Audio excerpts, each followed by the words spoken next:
Hello friends, നമുക്കൊന്ന് പരിപ്പില്ലാതെ കുമ്പളങ്ങ കറി ഉണ്ടാക്കാം.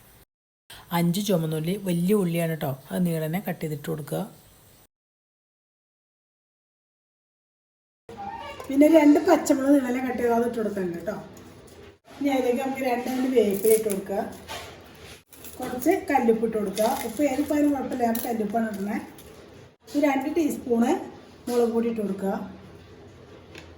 1 ടീസ്പൂണ് മഞ്ഞൾപ്പൊടി ഇട്ട് കൊടുക്കുക.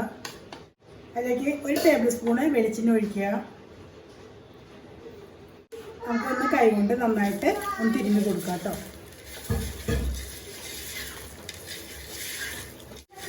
അധികം തിരുമ്പണ്ടാവുമ്പോൾ ജസ്റ്റ് ഒന്ന് തിരിഞ്ഞ് കൊടുത്താൽ മതി കേട്ടോ.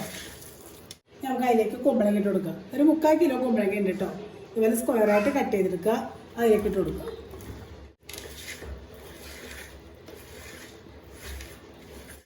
ഇനി ഇതുപോലെ 1 തക്കാളി എടുത്തിട്ടുണ്ട്, അത് ഇതിലേക്ക് ഇട്ട് കൊടുക്കുക. സ്ക്വയറായിട്ട് കട്ട് ചെയ്തെടുത്താൽ ഇതൊരു വലിപ്പത്തിൽ അതും ഇട്ട് കൊടുക്കുക. നമുക്ക് ഇതിലേക്ക് ആവശ്യമുള്ള വെള്ളം ഒഴിച്ചു കൊടുക്കും. കുറച്ച് വെള്ളം ഒഴിച്ചിട്ടുണ്ട്, വേവാനുള്ള വെള്ളം. ഞാൻ ഇപ്പോൾ ഒരു കപ്പ് വെള്ളം ഒഴിച്ചിട്ടുണ്ട് കേട്ടോ. അത് വേവാനായിട്ട് കുറച്ച് വെള്ളം ഒഴിച്ചിട്ടുണ്ട് കേട്ടോ. നമുക്കിത് സ്റ്റൗ ഓണാക്കി കൊടുക്കുക. അത് വേവുമ്പോഴേക്കും നമുക്ക് ഒരു മിക്സിയുടെ ജാർ എടുക്കുക. അതിലേക്ക് ഞാനൊരു മുറി നാളികേരം എടുത്തിട്ടുണ്ട്. ഒരു 1.5 കപ്പ് ഉണ്ടാവും നാളികേരം. അതിലേക്ക് ഇട്ട് കൊടുക്കും.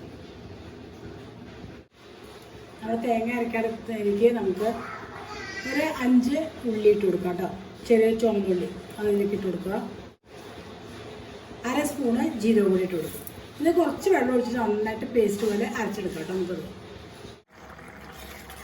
ഇപ്പോൾ കണ്ടില്ല, നമ്മൾ കുമ്പളങ്ങ വെന്തിട്ട് പെട്ടെന്ന് വെന്തിട്ടൊന്നും വേണം കേട്ടോ. നമ്മുടെ കുമ്പളങ്ങ വെന്തിട്ടുണ്ട്. അരച്ച് വെച്ച് അതിലേക്ക് ഒഴിച്ചു കൊടുക്കും. നമുക്ക് എന്തോരം ഗ്രേവി വേണം അതനുസരിച്ച് വെള്ളം ഒഴിക്കണം കേട്ടോ. അരപ്പിൽ ചേർത്തിട്ട് ഒഴിച്ചു. ചിലവർക്ക് നല്ല തിക്കായിട്ടുള്ളത് വേണം, ചിലവർക്ക് അത്ര തിക്കായിട്ടുള്ളത് വേണ്ട. അപ്പോൾ അതനുസരിച്ച് വെള്ളം ഒഴിക്കും. നമുക്ക് ഞാൻ മുളക് പൊടി എടുക്കണ എല്ലാ മുളക് പൊടിയും പകുതി കാശ്മീരി മുളകും പകുതി എരിവുള്ള മുളകും കൂട്ടിപ്പൊടിച്ച് പൊടിയാണ് കേട്ടോ. അതാണ് 2 ടീസ്പൂൺ എടുത്തത് കേട്ടോ. അത് എരിവുള്ള മുളകാണെങ്കിൽ ഒരു 1.5 ടീസ്പൂൺ എടുത്താൽ മതി, ഒരു 1.25 ടീസ്പൂൺ എടുത്താൽ മതി. എരിവുള്ള തന്നെ എടുക്കണമെങ്കിൽ നമുക്ക് അല്പം കൂടി വെള്ളത്തിലേക്ക് ഒഴിക്കാം. മിക്സിയുടെ ജാറ് കഴുകി അല്പം വെള്ളം ഒഴിച്ചു കൊടുക്കും.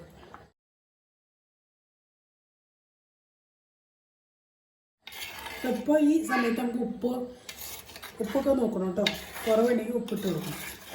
നമുക്ക് താളിച്ചൊഴിക്കാനായിട്ട് ഞാനൊരു പാനത്തിലേക്ക് വെച്ചിട്ടുണ്ട്. അതിലേക്ക് 1 ടേബിൾ സ്പൂണ് വെളിച്ചെണ്ണ ഒഴിച്ചു കൊടുക്കുക. വെളിച്ചെണ്ണ നന്നായിട്ട് ചൂടാവട്ടെ. വെളിച്ചെണ്ണ ചൂടായിട്ട് അപ്പോൾ അതിലേക്ക് 1 ടീസ്പൂണ് കടുക് ഇട്ട് കൊടുക്കുക. കടുക് പൊട്ടിട്ടുണ്ട്. കടുക് നന്നായിട്ട് പൊട്ടിയിട്ടുണ്ട്. ഇപ്പോൾ കടുക് പൊട്ടി കഴിയുമ്പോൾ നമുക്ക് അതിലേക്ക് ഒരു 4 ചുവന്നുള്ളി ഇതുപോലെ നീളനെ അരിഞ്ഞിട്ടുണ്ട്. അതുപോലെ നമുക്ക് അരിഞ്ഞത് 4 ചുവന്നുള്ളി അരിഞ്ഞിട്ട് കൊടുക്കാം കേട്ടോ. ഇത് ഓപ്ഷനാണ്, വേണമെങ്കിൽ മാത്രം ഇടാം. ഇട്ടേക്ക് ഒന്നും ടേസ്റ്റ് ഉണ്ടാവും. ഒരു 3 പച്ചമുളക് ഇട്ടിട്ടുണ്ട്, 2 കട്ട് ചെയ്തിട്ട് അതിട്ട് കൊടുക്കുക. അതിൽ കറിവേപ്പില ഇട്ട് കൊടുക്കുക. നമുക്ക് കറിയിലേക്ക് ഒഴിച്ചു കൊടുക്കാം. ഇത് നമ്മുടെ കറിയിലേക്ക് ഒഴിച്ചു കൊടുക്കും.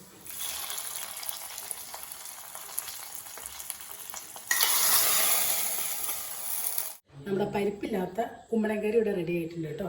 അപ്പം പെട്ടെന്ന് നമുക്ക് ഉണ്ടാക്കിയെടുക്കാൻ പറ്റിയ സമയമില്ലാത്ത സമയത്ത് തന്നെ പെട്ടെന്ന് ഉണ്ടാക്കിയെടുക്കാൻ പറ്റിയ കറിയാണ് കേട്ടോ അത്. അപ്പോൾ നിങ്ങളിതെല്ലാവരും ഇതുപോലെ ട്രൈ ചെയ്ത് നോക്കുക. എനിക്ക് ഇഷ്ടപ്പെട്ട് കഴിഞ്ഞാൽ എനിക്ക് ലൈക്ക് ചെയ്യുക, ഷെയർ ചെയ്യുക, ഫീഡ്ബാക്ക് അറിയിക്കുക.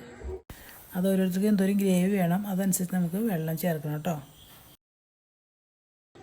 അപ്പോൾ ഒരു കഷ്ണം കുമ്പളങ്ങയും നമുക്കൊരു തക്കാളി ഉണ്ടെങ്കിൽ നമ്മുടെ കറി റെഡിയാവും.